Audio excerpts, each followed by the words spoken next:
Hello, fellow hair loss people, and welcome to my week 28, day 196 review. Really getting up there now in time. So I am about 6.5 months post-op. I got it done on February 15th of 2022 this year.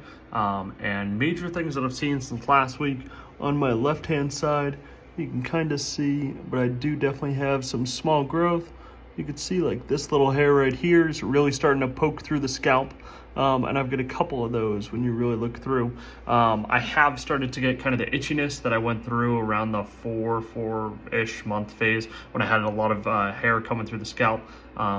It does get itchy, it does get a little bit irritating, but that just means that there's new growth coming through. The big other difference that I want to talk about too is I use a biotin shampoo and I use Nizoral, and the texture of my hair I feel like is changing. Right after you get a hair transplant, your hairs typically want to go just kind of straight up. And eventually over time they become softer, less brittle, and that is definitely a big change that I have noticed. My hair right here that's towards the front of my head, I used to not be able to bring down flat like that. It used to, if you look at my videos, a lot of the time my hair would kind of stick straight up. I am now at the point where I can kind of style my hair without even really needing to put any product or water in it. It's a lot more malleable now. I feel like the hair is really softened up quite a bit.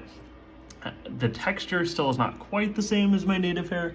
If you look over here from the top, it's kind of probably tough to tell, but you can see it's a little bit more wiry a little bit than my native hair. My native hair is very soft and goes down a lot easier, but I am seeing pretty substantial changes, and I do expect to see it a little bit more in the coming months. In terms of density, I mean, my right side, that's I think that's going to be about as good as it gets, and it doesn't get much better than that.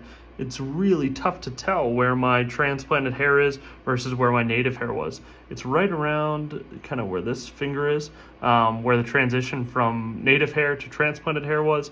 But when you pull up on it, I mean, it's tough to tell. It's super, super dense. So I'm absolutely very, very happy. The left-hand side is not quite as dense. As you can see, there's some kind of patchy spots, but I do expect that to continue to get better and better. As for my crown area, crown is looking very, very good. I think that I got lucky with very early results on my crown, something that a lot of people don't see until much later. But this is my my check-in with you guys. As always, if you have any questions at all, please make sure to comment down below. Make sure to like and subscribe for all my future videos. Thank you guys.